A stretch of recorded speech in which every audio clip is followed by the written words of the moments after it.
Good afternoon, everyone. I'm really pleased to be here for the Aspect Festival 2021. We have a really exciting lineup for you today. My name is Kajal Singarachka, and alongside LJ Silverman, I'm the co-director of the Aspect Student Accelerator Programme. This is the first ever flagship 4-month social sciences student and alumni accelerator across 8 participating universities to support and scale social ventures. During the accelerator, we had 19 brilliant early stage ventures, and we're happy to have several of them here today to give you the inside story from the horse's mouth on how ASAP supported their startup journeys. So we will kick off with a panel, which is moderated by Sebastian Jaramillo. He's the founder of Tirando X, which is helping to reduce teenage pregnancy in Colombia.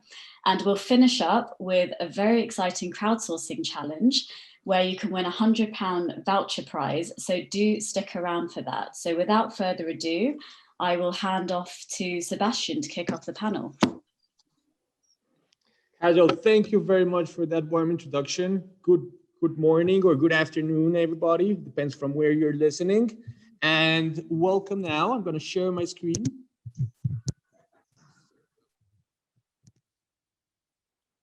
You can all see my screen, right? Perfect. So welcome to this great session, this webinar. It's called the Insider View from the Aspect Student Accelerator Programme. And just as Kajal said, our mission here is to help commercialize and grow the social impactful business of these young entrepreneurs. And if it's already tricky to start a business, to be a founder, now it's twice as tricky to make a business that impacts. And when we say impact, we're talking about the Sustainable Development Goals. We have to say thank you to all the partners that made this happen, these 8 world-class universities. And if you want to learn more about what we're doing, please follow us on these social media accounts. So as Kajal mentioned, we had 19 startups that passed through the Aspect Accelerator Program. And today we are lucky enough to have 4 teams that are going to show us and tell us from their perspective, an insider perspective, how was it to be around the Aspect Accelerator and how did this accelerator help them achieve their goals and help their progress? So we have 4 teams. We are going to start presenting Pequok. And Hazel, can you present yourself and your team members, please?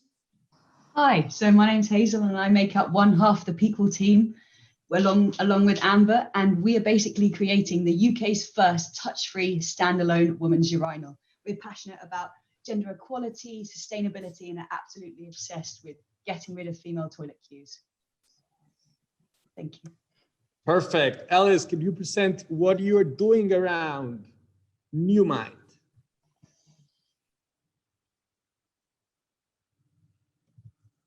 Can't hear Alice, but Rufus is there and he could probably take over. I've got it. For some reason, the controls went at the bottom. So yeah, I'm Ellis from NewMind with Rufus, and we're building a platform to help people who suffer with neurological impairments get access to better support for the caregivers also, and deliver neurorehabilitation. And so we're really passionate about accessibility, so making the best healthcare accessible to anyone, no matter where they live, and really delivering a more scalable model of chronic healthcare in neurological conditions. So yeah, thank you. Perfect, thank you very much. Alejandro, can you tell us about I Speak Mental Health? Hi, my name is Alejandro, and alongside Anna, I am co-founder of I Speak Mental Health. And what we focus on is being able to teach university students how to look after their own mental health, and also how to self-care and how to teach this to others as well. We're super passionate about psychology, but also with linguistics and how we can learn to speak about mental health in a way which is empowering, but also helpful to others as well. Thank you very much. And last but not least, Rifat, can you tell us about Modest Trends? Hi everyone, lovely to be here. So I'm Rifat from Modest Trends, and I am building the first ethical modest fashion brand for Muslim women.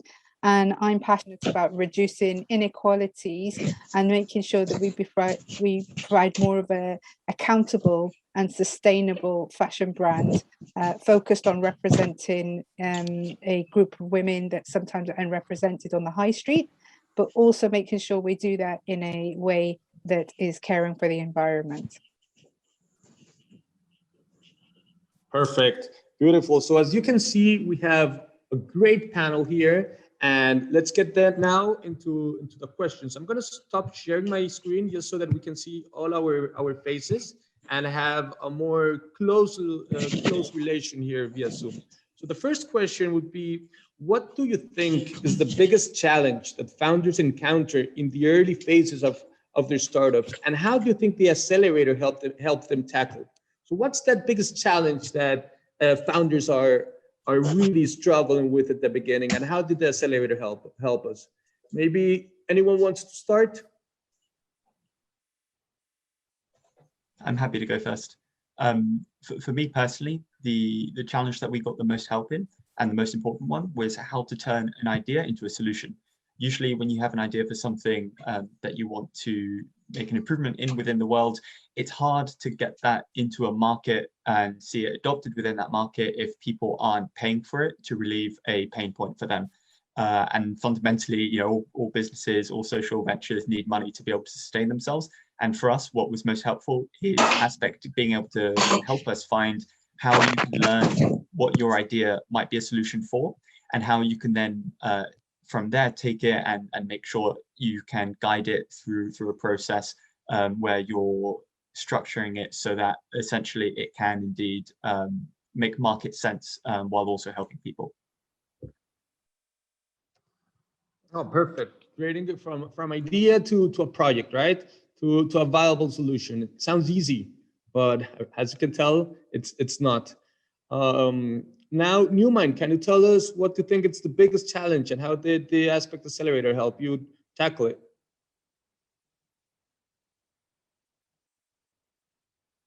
Kind of like going on adding a little bit there. I'll maybe like go a step back, where getting onto a program like Aspect, it can give you the validation that you need to really commit more time and effort into your ideas. So, you know, even going from idea to solution is, you know, it's definitely difficult. Finding product market fit is incredibly difficult, but often you also need that external validation to take that leap of faith into, you know, maybe becoming an entrepreneur is what I want to do. And I think the Aspect is perfectly positioned to take that and, you know, give you that validation and put you in touch with experts to give you the confidence to go forward with it. So I say that was a real big value of the accelerator.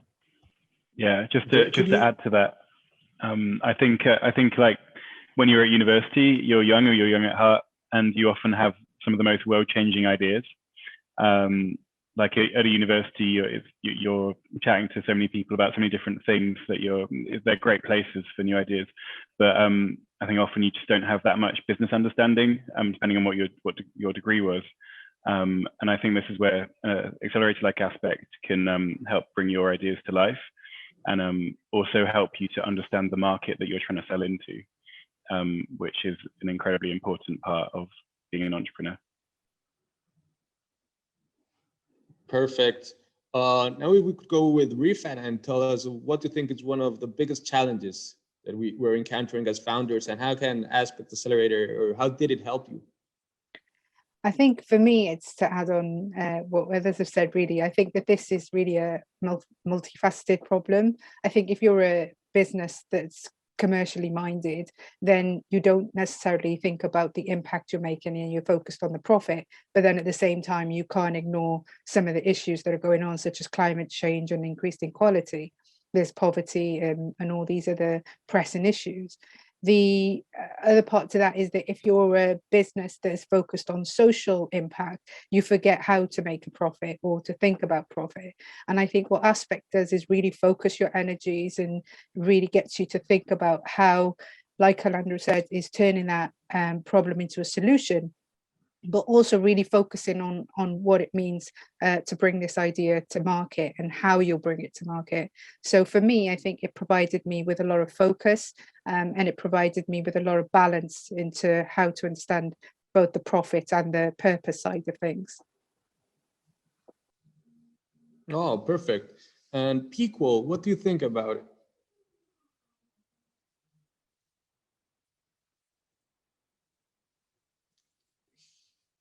Okay, so sorry about the pause. I'm across two screens for the first time. Don't worry. Learning how to do that. Yeah, so one of the in the early phases, we found actually having a bit of perspective helped us loads. So basically, we found everything quite overwhelming, and by being able to have accountability buddies within the Aspects network, we can kind of week by week chunk it up and then actually have someone to answer for. So we kind of needed that community feel to dissect our tasks up, and almost like a teacher, you know, that's like, have you done your homework? That really helped us in the early phases. Great. Yeah, so we heard that product market fit, validation, the community, that perspective of helping us as a cohort itself. Now, can we elaborate a little bit more and on how maybe a resource, or can you walk us through how a unique resource and experience that you had in the Aspect Accelerator help you tackle a specific problem? Any specific resource that help you tackle a problem? Maybe we could start with Alejandro. For me personally, the best resource that we got was a speed dating session that Aspect put on, where they put us in touch with a lot of business professionals. And this was amazing because while you're at university, you have a lot of touch points with academics, and you have a lot of touch points with people similar to yourself who are interested in a certain subject. But again, it's very hard to detach the academic side to the actual business side. So being able to just quickly learn about people, the work that they've done, and the experience that they have in taking ideas to market and really making sure that they can become scalable was super helpful from us. And from there, actually, we met one mentor who is still mentoring us today. And she's one of the best things that happened to us through Aspect. So that for me was definitely number one. Oh, great. Mentoring with high-level mentors in the Aspect Accelerator. Rifat, can you tell us your experience, how a single resource helped you tackle a specific problem? Yeah, I think for me it was, so I come from the sort of commercial background where I was already running my business, and I was just really trying to think about how to have more of an impact. I was always keen to, you know, develop that side of the business. So for me, it was about understanding the social business model canvas, and also thinking about how I could create that impact and what impact did I really, really want to make, and how I could measure that. So measuring impact became really important to me. And I think the other thing is that you need to really drill down as to why, you know, asking yourself why it is that you want to create this impact, and also thinking about how you'll then create that impact. And so the social business model canvas, and also the customer discovery sessions really, really helped. Oh, great. Social business model canvas, some resource for customer discovery. Pequel, can you tell us a little bit how a specific resource helped you in your journey? Yeah, sure. So kind of like Alejandro, after the speed dating session, we met someone called Suki, who's now on our sort of advisory board, and is basically part of the team from day one. It was so like at the right time, the right person sort of interaction, and she just sort of leapt on board and actually like didn't just tell us like the theory and the you know, the to-do list. She actually got in it and started doing it with us, and sort of that really helped us gain confidence. And this was mostly in financials, which I personally am not very strong in at all. So like getting somebody who is really high level talking you through sort of like the details and helping you sort of understand the sort of strategy financially, and sort of what the different strategies will mean for your financials, and sort of choosing between them. It was really important for us, I think, at that stage, and now even she's so supportive. So it's like any sort of evening, she's like, yeah, okay, I'm free in the evening if you need half an hour, sort of like to go over things. And I think that for us, the difference here is that she was just with us, actually doing the work with us rather than to-dos. And I think that's a huge beneficial resource. So really, really, really grateful for that connection through Aspect. Oh, perfect. So mentors that seem like co-founders almost, like really on the team. They get their hands on. Amazing. Newmind, can you tell us about a resource that helped you in the Aspect Accelerator? Sure. So right now we're actually using one, which is the GenDen office, which LSE provide to come in and work in, which is in Kentish Town. So that's one resource that we're very tangibly using right as we speak. Other things, there were some really great workshops. There's this guy who is a owner of a company in France called The Family, Usama. He was very straight and to the point. He was a lot of fun to talk to. And then insights from actually the mentors or the people running the program were sometimes really useful for us. Kieran and Catherine, and Kieran was really useful, and Catherine as well, to bounce ideas off. Anything more, Ellis, you've got to say? Or I'll end with the community. So I think Aspect in particular, maybe it's because it's for social purpose, but even though we didn't really get to meet in person due to COVID, there was a real sense of community, and you weren't just fighting battles on your own, you had everyone else around there. So it's definitely helps you push through the challenges you'll inevitably face. Oh, perfect. So for the public, remember that you can ask questions, and we'll have some time at the end to answer those questions. And here I received the question, are all of you NGOs? Can somebody answer that? Are you a nonprofit? There's no single nonprofit here. Okay, so you're trying to do something powerful, something impactful for the world, some social impact, some environmental impact, and you're not NGOs, you're for profit. And that's what we're no profit at the moment. There's no profit, but not a non-profit. no profit, not a non. Zero profit. So that's great to hear, because they're for profit, they have their vision, they have their impact and their purpose as a flag, as a north, but they developed a business and are developing a business around there. And that's why we think that Aspect Accelerator is so important, because it's how can we create these businesses and profitable businesses around tackling this social, environmental problems that the world is having. And all of us that are here, and correct me if I'm wrong, we all think that this is the future of business.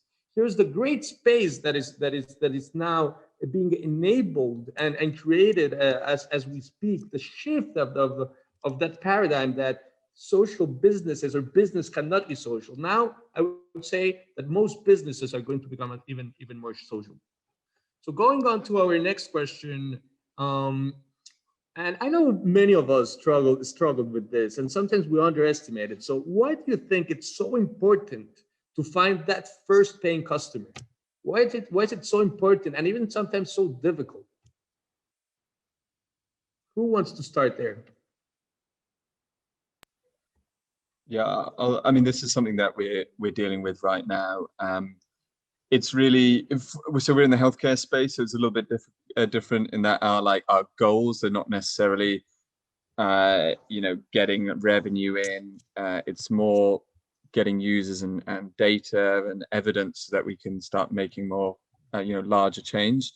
But it's important quite simply because you need to validate, and having a paying customer is the most concrete validation that what you're solving is a real pain point. It might not necessarily be for that end user, it might be for someone else higher up, or some other decision maker, but it has to be serious and consequential enough for someone to part cash with. And yet, you know, kind of linking that a little bit to one of those the earlier questions of, you know, are you in an NGO? Not everything is governed by profit for sure, but that is the kind of frameworks that we have to operate in, somewhat governed by that. And, you know, even if it's just to validate a business model, an early step, so that you can go and raise funding to really enact out your vision. So it's a really important stepping stone. Super clear. Maybe Pico can go next and tell us that importance of getting that first paying customer or driving towards that direction. Why is it so hard? Yeah, I completely agree with Ellis that it's that validation. There's a difference between someone saying yes to parting with their money, but I'd also take it a bit further. Yeah, it really demonstrates your traction. Amber and I are actually using like letters of intent from our future paying customers to develop in our due diligence for our fundraising round we're getting ready for, because it really gives proof to investors that, you know, we do have the market there, they're willing to pay. So it's really helping us to actually raise money on a larger scale. And also Amber and I just had our first customer, and we just learned so much, because we've been doing so many things, you know, on our own in our bedrooms, just virtually loads of spreadsheets, but to do it in real life in front of real women with our urinal project, we learnt like more than we had all year just by getting it in front of people. And it really made it a reality for both of us, and realized it gave us the energy really to keep going, I'd say, you know, seeing the impact it could have. Yeah, that makes sense. And just to add to that as well, it shows other events and other sort of customers that we can do it and that we've done it before, and sort of, yeah, just that sort of credibility. Yeah, the credibility that you build just from one customer is so much, has so much sort of magnitude to it. Yeah, just getting that first customer is really difficult, but once you get one, it starts to become a lot more easier to prove. So maybe it's to build on top of that. And when you get that first customer, do you have to have your product super finalized and super perfect, or how is that? I think we thought we had to at the beginning, and so we were a bit like nervous, but yeah, like our first customer that we had, we actually were going to have a much better sort of prototype to give to them, but the manufacturer was too slow and we couldn't actually use that prototype. And so we ended up using something that we actually built last year, really scrappy, like really not really our design very like updated at all. So, but what we did know is the importance of just getting out to get feedback. So yeah, it doesn't have to be a finalized product. It never will be, because you want to evolve and you want to respond to the feedback that you get. You should never sort of be so fixed on your product that you forget providing the best solution to your customer. So yeah, I think that was a really important lesson we learned, is that don't hold on to the product, and like just be flexible with how you're going to go forwards with it. Oh, okay. So with a product that it wasn't the one that you were actually wanting, because you had the problem with the provider, you got there, you sold you made your first paying customer. And did you learn a lot from that first intervention, even with a kind of a prototype that you had before? Yeah, so, we learned so much. Perfect. Just moving on, can then Rifa tell us a little bit about it? Yeah, to build on that, really, Sebastian, just what was said by Hazel as well, is that I find that when you are trying to find your first paying customer, you just learn so much about the process, and that learning is the thing that helps you to replicate or refine. So you can actually look at what you've done, and if you've got your first paying customer, it not only provides validation, but it provides you the opportunity to reflect and to actually learn about how you got that customer, and whether there's any ways of shortcutting that process, or whether there's ways that you can improve on that process, or whether there's ways that it just didn't work. You know, the paying customer may come along and actually pay for the goods and services, but might actually give you some feedback that isn't what you really thought you would get. And so I think it's so important, like what was mentioned before. It's not just about getting that product out there, which we always want it to be better and more perfect, but actually to listen to our customer and get it in front of customers as soon as possible. So I think that it's a process that you can just learn from, and it's so important. Yeah, and I think with the sort of the process developing in front of people, you gain people following you, and like people enjoy seeing progression and being a part of like the wider team. And we sort of want to sort of set a tone in our business of whoever's sort of putting feedback in or suggesting ideas, they're part of the wider team, then we really appreciate that. So that sort of leads into sort of branding and sort of marketing, things like that. But we've found that that's been a really helpful way of going about things, especially if you're developing in the public eye and it's not a perfect product yet. Yeah. Perfect. And Alejandro, can you tell us a little bit about it? Yeah, definitely. First, I just want to say congratulations, Hazel and Amber, on preparing for your race. That's really awesome. So all the best with that. Yeah, the importance of finding the first paying customer, in my opinion, it's super important because everyone who has the initiative to start a business, I imagine, goes into it with some level of expertise. You know, all of us are university students. We studied in our field and we wanted to do something with that knowledge. But I found that stepping outside of academia and into entrepreneurship is a whole different game. When you come up with an idea to solve a problem, like you essentially know not much about it, especially if it's a problem that not many people have solved before. So you really need to sort of step outside of your own ego and really just empathize with the customer and really understand what is the problem that you're trying to solve for them, because no one is going to have all the answers, especially within healthcare. There are startups and social ventures that are started by 30, 40, 50-year-old PhDs that fail. They go nowhere because we really need to be able to understand that the knowledge we have isn't all the way there yet. We really need to just understand what the customer is willing to pay for, what are the problems that they have, what are the solutions that they need. And then from that conversation with the first paying customer, you can start to build out something that can also solve problems for others in a similar situation and scale upwards from there. So we have here kind of a trend, right? We all kind of overlapping about validation, understanding the customer, product market fit, traction. Can someone tell us, how do you actually understand that customer?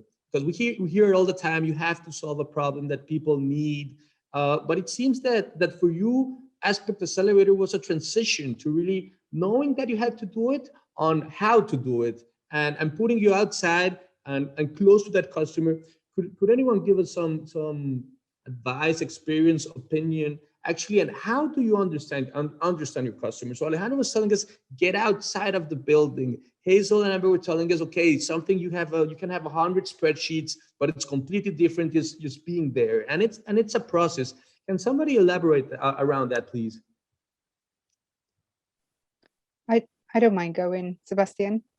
Perfect. I think the thing is really about getting, like you said, in front of customers and thinking about creative ways to do that, and really not being afraid of what they're going to say, because nobody likes, to be rejected. Nobody wants to hear that, your idea is not going to work, or that it's not what they want. So it's really important that you get as much feedback as you can. And the only way you're going to be able to do that is to get in front of those people that you need to really get the feedback from. And so I think that you need to think about how you're going to do that. So for me, it was, after I developed the idea through Aspect, I knew I needed to get in front of customers, and I did focus groups, and that was great. But I really wanted to test whether this would work now, and whether it would actually, the idea would sell. And so a pop-up shop was really where I got a lot of feedback from, and where I got a lot of following from as well. So I think in every business, it's about thinking about how you can just get in front of those customers. Yes, it could be surveys, it could be focus groups, but really, until you don't speak to those customers one-to-one, you don't really get to find out what it is. So I think experiments, I would say, in customer facing situations. Yeah. Sorry, Rufus. I think what you don't do is stay in your bedroom and think about how your idea is going to change the world. And what you do is actually think about how the problem that you're trying to solve, because you probably came up with this idea to solve a problem. You didn't just come up with the idea out of nowhere. You really have to delve deep into what that problem is and who's finding it and who's hurting from it. It has to be a problem that people are frustrated by and they want to solve. And you're only going to understand how frustrated someone is if you talk to them. You can do as much like top-down market analysis as you like to like prove to yourself that you're going to have a $1 billion market share. But if you haven't put one foot in front of the other to like talk to someone, then ultimately you're not getting there. So you really need to like love the problem, not your solution. I think is key. Yeah, I was going to say something very similar, and then also, surveys are great, but like qualitative before quantitative. So just as Ruth was saying, go out in front of people, don't talk about your solution because you want people to talk honestly about your problem, and then start developing your hypotheses. Like, what are the main pain points? Yeah, what if I was to make a solution, what would it look like? And then if you want to then go into further validation, then you can start thinking about quantitative surveys to test those hypotheses. But it's very difficult because like almost all entrepreneurs, you often go in there with a solution, and if you go in too much with your solution, then all your research is like how you're trying to validate your solution rather than just really listening honestly what's going on. That's definitely something that we did. So, and I think it's a very common problem. So I'd just like to identify that to any budding entrepreneurs. Perfect. Maybe Alejandro or Piquel had something to add to that. Yeah, definitely. I'm like no expert in it. Like everyone, I think, goes into it learning it on the job. And I don't think there's necessarily a right way or a wrong way to do it. But the more we're able to just understand the pain points of the user, the better. And for that, like I think you kind of have to be a little bit like an actor. You need to empathize. You need to be a little bit like an anthropologist. You need to understand people. You need to be a little bit about like a sociologist to understand like wider social factors at play. It's just all about understanding, and the better we are at stepping out of our own brain and kind of putting ourselves into the brain of others, the better a job we can do of that. Yeah, and if I can just add to that and say, I found it really hard to reach out to customers, on LinkedIn. I didn't want to bother him, what I thought of as important people. But as soon as you can learn to just be a bit cheeky and just ask, just straight away, even call them up directly, and because people like to talk about themselves, I think that's a really nice thing I learned, that people are happy to actually talk about their problems and are willing to share their stories. And you can really have you can gain some serious insights from these conversations. Perfect. So love the problem, not the solution. It's more than just focus groups, creative ways to understand those consumers, those customers. Reach out to people. Don't be afraid to reach out to people. And it seems like being rejected is part of the process, right? Because it means that you're speaking to people. It means that you are learning. So you're in a constant kind of a search. Somebody mentioned the word experiments, and scientists are looking for things while they experiment. So it's changing that view, from what I understand what you're saying, and me as a founder, changing that view of going and trying to sell a product or sell something, more on using a product as a way to investigate, a way to learn, a way to craft and moldate it all the time. So going into another topic, can you tell us a little bit what's the role, or what roles does a founder play? How's that like a normal day? Is it like in the series about startups in the Silicon Valley, where everybody is just having fun all the time and they just talk to investors, money flows in, and everything is super easy? Or what's being a founder? Where are the roles that you have to play? I mean, I really think it is a bit of everything. One day you're an accountant, the next you're a strategizer, the next I was trying to learn CAD, to render these images to save on spending 500 quid on someone else doing it. It's just how to keep it lean. Yeah, so I feel Amber might agree, and the rest of you, that it's a little bit of everything. Yeah, I completely agree with Hazel. You have to learn a lot of different skills to be able to try and keep the ship sailing. But also I think if you're a founder, you're sort of by definition the first person within the organization that you're trying to build, and you're going to try and implement a culture within that organization, and you're going to have to try and create an environment in which other people want to work on the same mission, and an environment in which other people can thrive while working on the same mission. So motivating people to really get behind the problem, want to try and find solutions, and then understanding from all of the wonderful people that you're able to work with who can give what to try and help us reach our targets. Who is the person that can help us with the finances? Who's the person that can help us presenting? Who's the person that can help us with the science, whatever it may be, trying to build that really great environment for everyone to do well in. Yeah, I'd like to just add that don't be a founder defined by somebody else. So yeah, we've got an image of how a founder should be. Yes, Silicon Valley and lots of money flowing through, and we're all just driving around in our nice cars and enjoying life. But the real life of entrepreneurship is very, very different.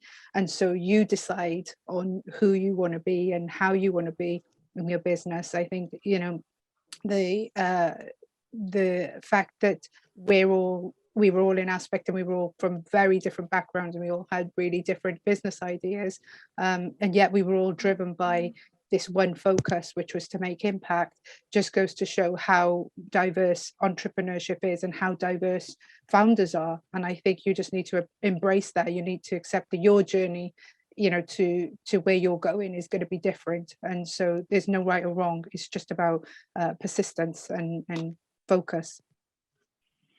Yeah, I think being yourself is completely key to all of this. I completely agree with you, Rifat. I also wanted to say, if you are yourself, then you can bring your own skills to the table. And entrepreneurs are very social people, love helping each other out and stuff. And this is something that you can lean on as an entrepreneur. On an accelerator like Aspect, you'll meet other people who are going through very similar journeys to you. You can ask them questions, you can find out how to help. And thing is, entrepreneurs, we've all been through this experience where we've tried to, send out a questionnaire that we've spent 2 days thinking of all the questions to add, and then we've had one response. So we know that people need help. So like, if you're yourself, then people will know what they can reach out to you for, and yeah, leaning on your network is incredibly important. Like, I guess it's my more general point. If you're wearing 15 different hats, like Hazel said, then you have to, because no one's fit man or woman. So yeah. I just wanted to add to that, Rufus, as well. It is very much about being yourself, but I think in my case as well, understanding what version of yourself you want to try and strive for. Like for us personally, one of the really great things about Aspect is that we had a big cohort of so many different teams of people in similar situations, either current students or recent graduates who were working on a similar problem, and we could really learn a lot from each other. And then from all of the other teams within the cohort, you can kind of see who does what really well. Like for me and Anna personally, Ellis and Rufus are in a similar space. They're a little further down the line from us. So for us, the two of them were a really good inspiration. So being able to see and what they do and try and sort of model it and become more like that is also great in a cohort with so many other inspirational people. Perfect. So lots of peer support here. Maybe that could build into the question on what's happening after the accelerator finish. Like, what happened after that? Are you still in contact? We slept first, Sebastian. And yeah, I think through LinkedIn we're probably more connected, and we are still connected through events and things like that. But I definitely feel that the network is sort of where I get my source of inspiration and my ability to be able to just keep going, because I'm always thinking, or well, I'm always seeing, like, for example, what Amber and Hazel are doing on LinkedIn and their achievements, and I'm like, wow. And then we share it on the WhatsApp group, and then I look at Alice and Rufus, and I see everyone else that, you know, in the network, and they're doing all these amazing things, and it just inspires you to just keep going. And you know that they're there. If you reach out to anyone, they always come back to you with a response or some advice or some help. So I definitely try and reach out whenever I need to. But yeah, still yet to meet in person, so cannot wait for that. Yeah, I think knowing that is there, it's just not even using it, but just knowing that is an option for you to pull from is massively like helpful. I think it's so encouraging, you know, like Rifat said, that people saying well done, and it makes you keep going, you know. It's sort of like, yes, okay, we can keep going, we can keep doing this, people believe in it, and that has a lot more sort of to it than meets the eye. Just sort of knowing that community is supporting you and has got your back, sort of, and it is amazing, and it's a testament to Aspect, that how strong it is. But I would also say it's not too strong that it's stressful. Do you know what I mean? It's not like a constant something that you have to keep sort of replying to, but it's something that is always there for you to go back to if you need it. So that's really nice balance for me. There's this guy Sebastian is running these bi-weekly workshops, which are super useful, and we're brainstorming each other's problems, and yeah, it's a really great kind of follow-on support. But Sebastian seems like to be an intense guy. Yeah, he is really intense. He's good though. Careful, he might come and take your job.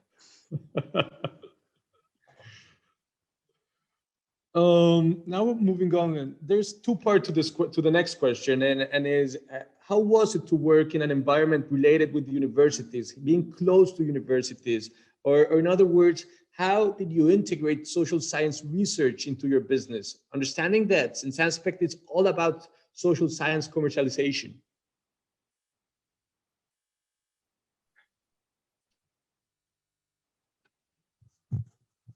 I can kick off with this one. It's a really strong network. There are many research-based universities amongst the participating partners.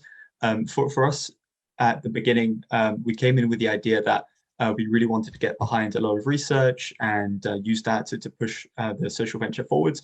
But then what we ended up learning was that there was a lot of work that needed to be done on the product side of things and also on the business model side before we could really throw ourselves into that. So I wish I could speak more on what it is like to be able to implement those social science opportunities. But within the cohort itself, there was a lot of social science methodology. We're always talking about, you know, sustainable development goals and how we can integrate them, how we can track some of these as well, and the impact that we make. So it is very much, there is a strong social science undercurrent running through the cohort at all times.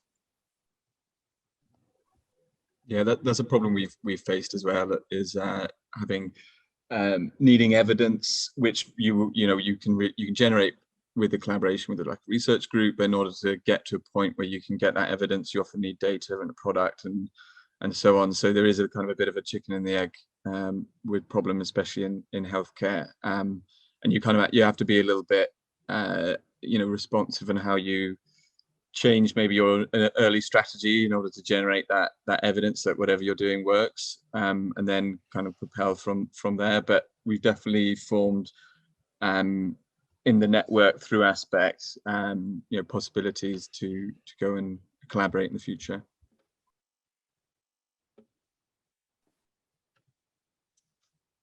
I don't mind going next. So I think for me it was sorry, Rufus, were you going to say something? Sorry. I think for me it was a little bit different because I sort of had done the commercialization side of things, and I really just wanted evidence for the idea of where I wanted to take my business, and that was, in the social direction. And so for me, I came from a very different a different angle, I suppose. And what I want to do was really just get the theories and the evidence to support what I really wanted to do with my business rather than me just going ahead. So yes, market research is one aspect, but I think that social science research is so needed in businesses, especially commercial businesses nowadays, because it can really help for you to understand why again you're doing what you're doing. And I think a great book which I read was by Simon Sinek, which is Start With Why, and it really strips down as to, you know, what are you doing, but why are you doing it? So many businesses focus on what we're doing but not necessarily on why. And so the social sciences can really help. An Aspect, I think, just brought all of that together for me, especially because it was, you know, again, speaking to everyone from the rest of the groups, they gave me some really great insights into how to even find the research that I needed and how to carry out research. Perfect. Anybody would want to add on that? So going into the last question before we get into some questions of the public and of the audience, do you think Aspect Accelerator should run again? And if so, why? Yeah, of course. Oh, sorry, Hazel, you go first. I'll go after you. I mean, I was just going to say 100%. It's revolutionised people for Amber and I, for Amber and me. 100% that it's such a different type of accelerator to. With Amber and I have been on maybe 4 others, and it's so different, so much better than all the other ones we've been on. The energy, the stipend, the networks. There's so much more energy in this accelerator than in the ones based in Bristol anyway. Sorry, I think my internet keeps cutting out, so apologies there. If we're still on the question about social sciences, are we? Yeah, we are. I just wanted to add, basically, my background in university was anthropology, and with innovation, and so that was all around like human behavior and sort of how we can measure that, how we can sort of sensitively be culturally thinking about that. So I think your mindset that you bring sort of to that was my mindset I brought to PQual was really important there, but also the innovation sort of taught us like human-centered design and lots of different sort of methods that sort of combined with an anthropological approach meant that we got such richer data. So I think like sort of being reminded with Aspect sort of to capitalize on what you know and what you've been taught from a social science background was really helpful, because I think I probably wouldn't have known that was as powerful as it was. So I think, yeah, that was what it did for me. I'm sorry if I jumped back a question. No, not at all, Amber. Yeah, Now, no. maybe if you could tell us, do you think that Aspect Accelerator should run again? And if so, why? Oh yeah, 100%. Yeah. I think it's a brilliant network of inspiring individuals that really want to make the world a better place. I don't see why you would ever say no to that. You know, like we need more of them in the world. I think Hazel and I were really refreshed to see an accelerator that wasn't so tech focused, because there are a lot of tech focused accelerators, which is brilliant. But also I think having that as a USP, it really sets it apart. And yeah, I think it's just been such an important part of our process. I don't think we could imagine our business without it. So yeah, it's an absolute no, don't need to think about it. Of course it needs to keep going. Great. Can I go? Go ahead.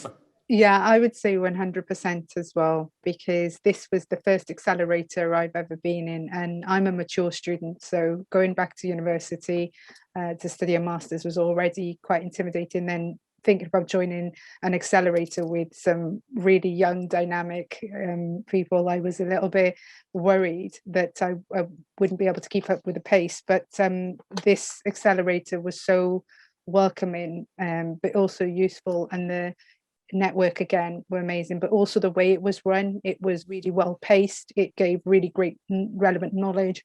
It was a bit like what Amber and Hazel were saying before about that homework that we used to have on a sort of fortnightly basis was just built into developing a whole new business plan.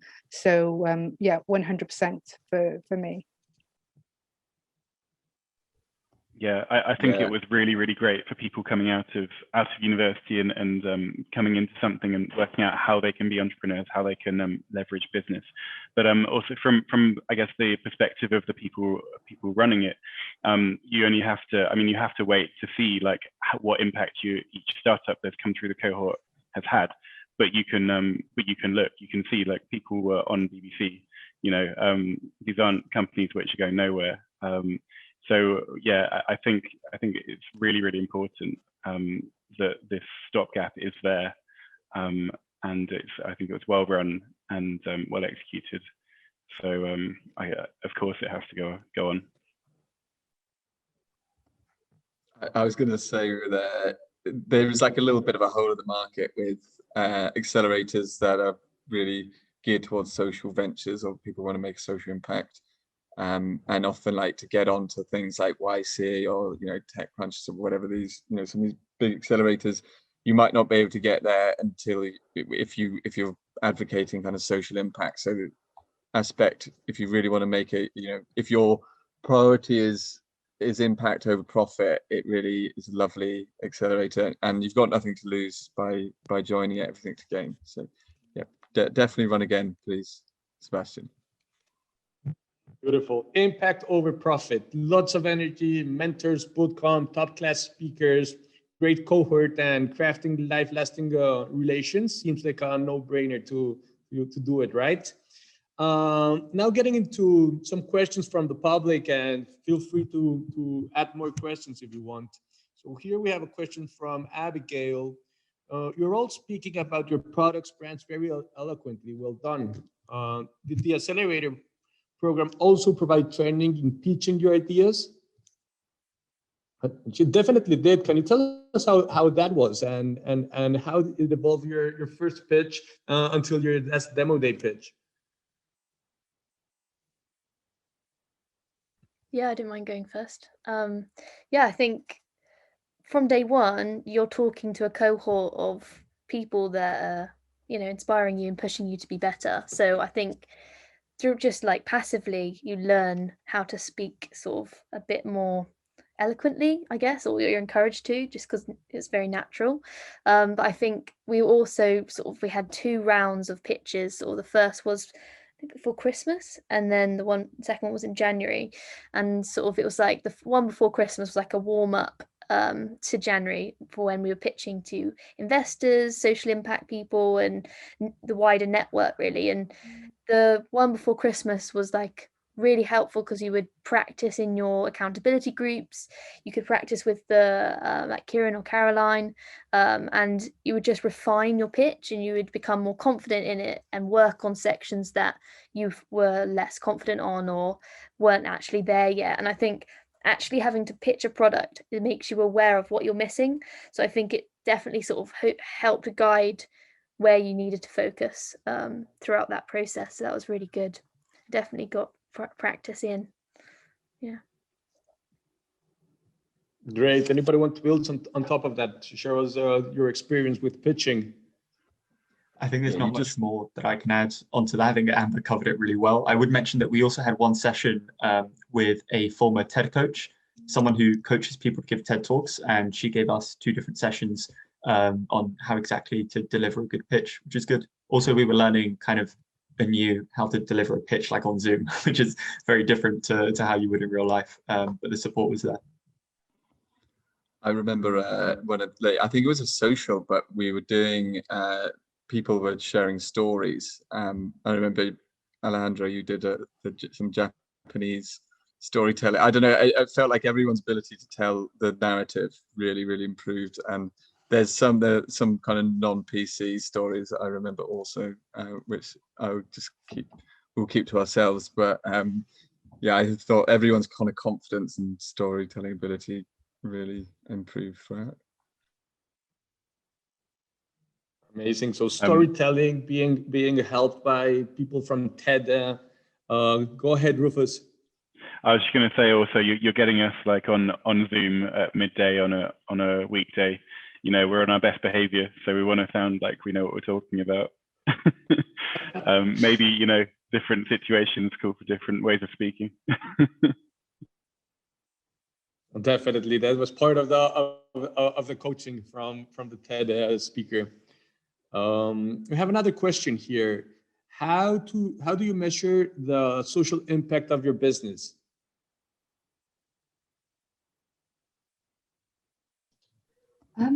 I think one of our key metrics, key impacts is we want to be a more sustainable solution than the existing portable toilets. So my flatmate's an innovation consultant. So he actually ran a carbon emissions review for us. So we actually got a nice metric to apply to people that we've put on all our business and customer decks. Beautiful carbon emission reduction. Ellis? Yeah, it's quite difficult for each company to kind of develop or like identify their own metrics, and they have different meanings. Like you've got the metrics that you'll use within yourselves to make sure that what you're doing is functioning as it should. And then you've got the ones that you might share with investors or customers to try and get them to build on. And it really is something that you kind of got to engineer. Like we're looking at app stickiness, which is basically how often people return to your app. That you could say that's not really impact, but because it's a cognitive support, if they return, then they're going to be gaining use from the platform. But where we want to move that towards is more kind of a quality of life measurement and cost effectiveness compared to current solutions, which don't really exist, but that requires a much deeper analysis and formal pilot study. So that's where we'd like to move towards. But right now it's kind of qualitative measures with app stickiness, and that's because we can measure that right now with our users and in a semi-automated way. But yeah, it's kind of you got to think which metrics are most useful to you and for which audiences. Oh, great. So impact measurement not as a requirement, but as a continuous improvement kind of mentality.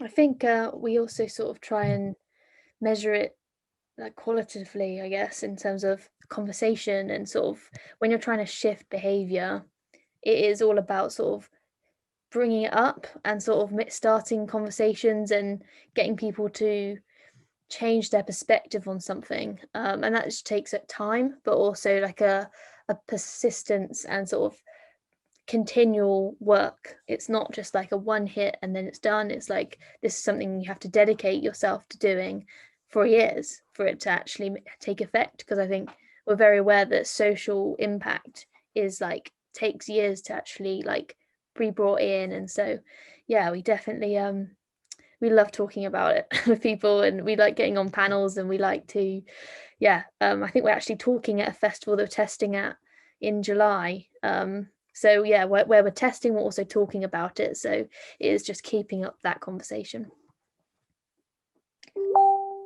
Yeah, I agree, Amber, that it's about getting that qualitative information and data that you can. What I found was this was going to be something that I was going to struggle with, especially because I'm on my own within my business. And so I partnered with other charity partners and other partners that could actually measure the impact. And so being involved with that is really key to me, because the metrics that I had wouldn't have been, manageable by myself. And so I just wanted to make sure that I partnered with others. And I think when you're an entrepreneur, you can do that. Great. So now we cover a lot of insightful points, and we have a clear view how the Aspect Accelerator is a clear state that impact over profit, and how a lot of energy in the cohort with all the resources, the stipend, mentors, boot camps, top class speakers, the great cohort. It helped us change and navigate that difficulty of getting our first paying customer. A little bit of impact measurement here at the end. Now I have a great surprise, or as we mentioned, or the time now to get into the contest of the crowdsourcing contest, and I'm going to give the word to Kajal that she's going to walk us through. Kajal.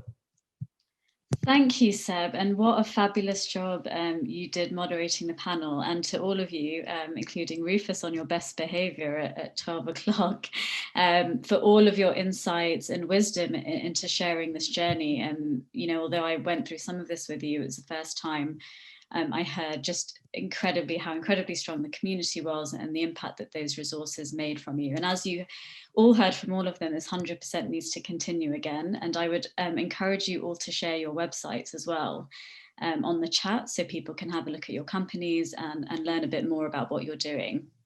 So thank you all. And as we mentioned at the beginning, this is our sort of exciting finale to the session, which is the crowdsourcing contest. So we wanted to give you an opportunity in the audience, for those listening, to give us an answer to one of the challenges that each of our startup will talk about. And I'll ask each of you to just shout that out in a second.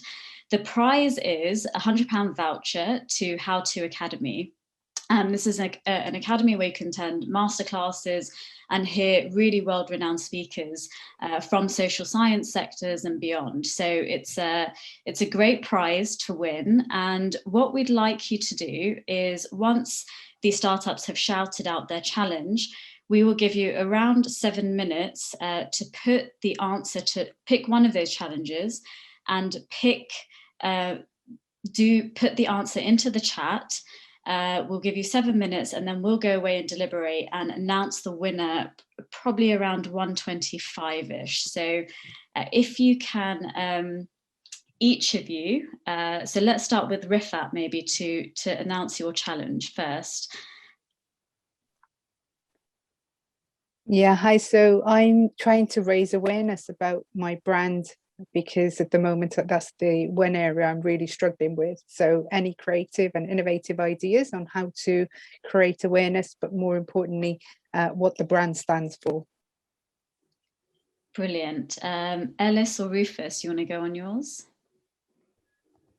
Alrighty, so we've got an app to support people with neurological impairments. So that's from brain injury, stroke, dementia, etc. A key part of it is connects those end users with caregivers, family members and clinicians, and delivers kind of digital neurorehabilitation. But we want to provide a service for free to as many of the end users, that's the individuals, the impairments, their family members, as possible. However, we also need paying customers to really raise money and get the evidence that we need to go forward. So this is a call out for any creative ideas of how we can balance those factors. Brilliant. Not an easy question then, Ellis. Not at all. Not at all. Pequel, Hazel or Amber. Yeah, so we are aware of, because of COVID, the current climate for our customers, well, one of our customers, which are toilet providers, is a bit tenuous. So toilet providers are nervous about buying or renting our product due to the economic position. So what are people's ideas of strategy to persuade them to, to rent or buy products? Great, thank you. Alejandro? So ours is cut off at the end, but basically the question is, it's very difficult sometimes for us to talk about our mental health. So what we would really like to know is, how can we best learn about the distinct mental health challenges faced by distinct parts of the population? That might be the challenges faced by school children or neurodiverse groups or LGBTQ+ groups. How can we best understand what these challenges are? Brilliant. So putting your brains to the test, everyone in the audience, if you could pick one challenge, put your answer along with your name and email address into the chat. You've got about 7 minutes, so till 1:12, and then we'll come back at 1:20 to announce the winner of the challenge. So the clocks are starting now. Perfect. And if you can put the name of the startup that you're solving the challenge for, it will make it easier for us. You only need to choose one, and we have 7 minutes now. Be as creative as you want. So we are back here with a winner. Thank all of you for the great ideas. So after deliberating for a couple of minutes in a really tough decision, we were surprised by the idea of, let me get his name again, Bruce Waltock. So Bruce Waltuck, thank you very much for your idea on how to help I Speak Mental Health. If you could please leave us your email so that we can contact you on the prize, we would greatly appreciate. And thank everybody for joining. Thank all the panelists, world-class here panelists. And now that we are finished, just let's wrap it up in terms of, I think that we can say that profit is not all, purpose before profit, that we have a great accelerator here, that we are all willing and wanting to keep strengthening the network. It keeps running, that all the resource made it happen, and we're a clear evidence of the potential, the power, the benefit of this accelerator. Thank all of you and hope to see you soon. Don't forget to get into our social media accounts. Feel free to reach any one of us for any kind of inquiry. And thank you very much, all of you, especially the panelists, Casual, for this great session and all the tech team that was behind that made this happen and made it possible. Thank you very much. Have a great day. Thanks, everyone. Thank you, everyone. Thank you, Sebastian. Cheers. Thank you. See you later.